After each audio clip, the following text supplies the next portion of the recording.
গাছপ্রেমী ভাই বোনেরা, Flora and ফোনা ইনসাইটের তরফ থেকে আপনাদেরকে সবাইকে প্রীতি ও শুভেচ্ছা এবং নমস্কার।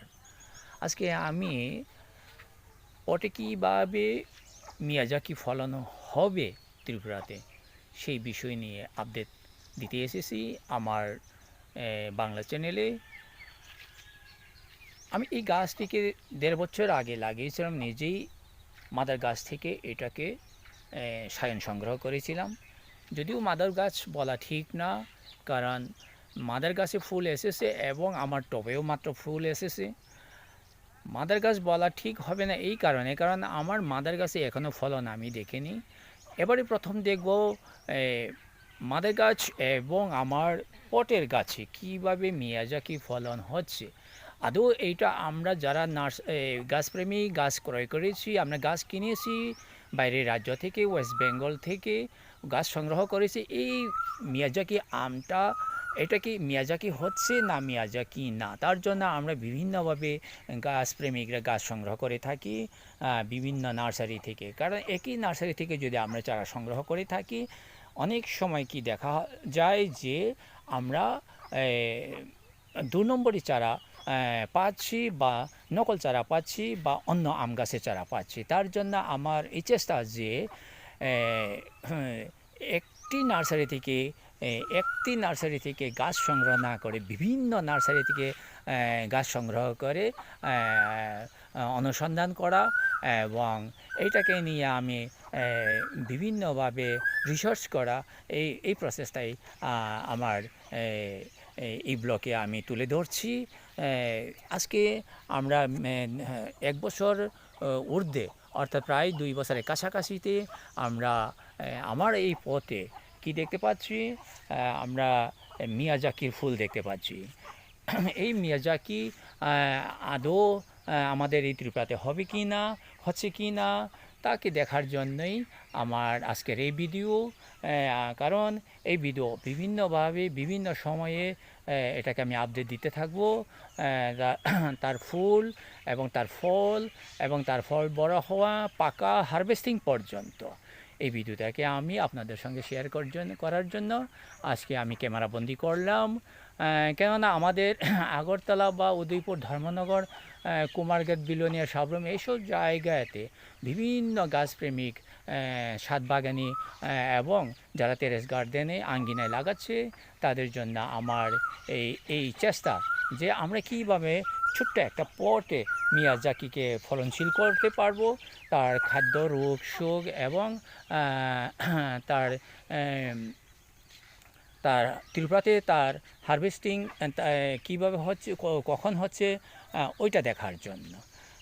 আমরা বলতে পারি যে এই মিয়াজাকি জাপানি একটা আম, জাপানের খুব বিখ্যাত আম।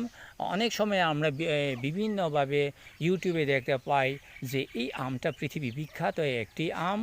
এই আম নিয়ে বিভিন্ন কথা হচ্ছে, বিভিন্ন চর্চা হচ্ছে।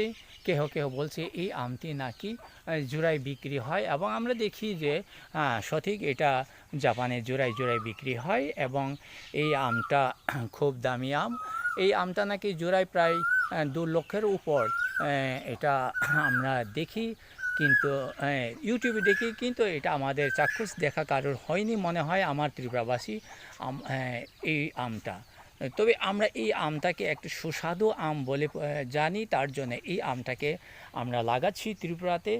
এবং এই আমটা সবাই শখে লাগাচ্ছে যে মিয়াজাকি আম কীভাবে ফলন হচ্ছে দেখার জন্য। কেন মিয়াজাকি আম এত দাম হচ্ছে, বা এটা কেন মানুষে আমাদের গাছপ্রেমিকদের এত প্রিয় হয়ে উঠছে, তা দেখার জন্যই আজকে আমার মিয়াজাকি আম লাগানো।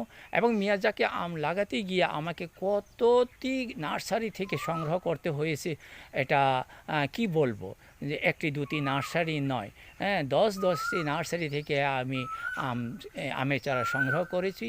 কারণ ১০ জনে ১০টি নার্সারিতে 10টি চারা কীভাবে তারা দিচ্ছে, কোনটা সঠিক কোনটা বেঠিক দেখার জন্য। দেখুন আমার পলিনেশনের জন্য এখানে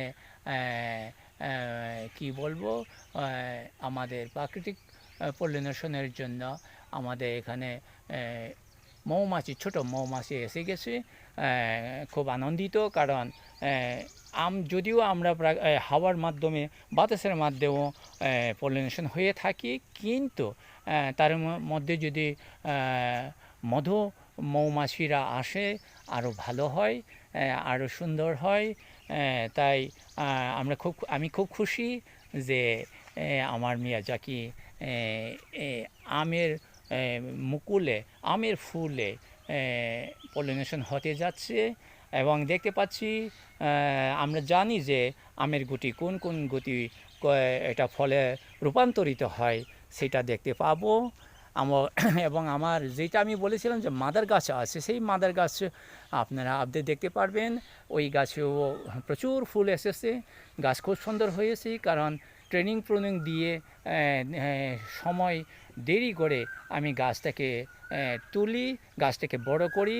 আপনার বাগানে 1 বছরে ফুল দেবে, আমার বাগানে সবসময় 2 বছরে ফুল দেবে, কারণ আমি ডালটাকে বা গাছের ব্রাঞ্চগুলোকে প্রুনিংয়ে সবসময় অভ্যস্ত রাখি গাছটা সুন্দর করে তোলার জন্য। তাই আজকে আমি আরও বিধু লম্বা করছি না, সামনে আপনাদের সঙ্গে আরও দেখা হবে আমার মিয়াজাকি আমের আপডেট নিয়ে।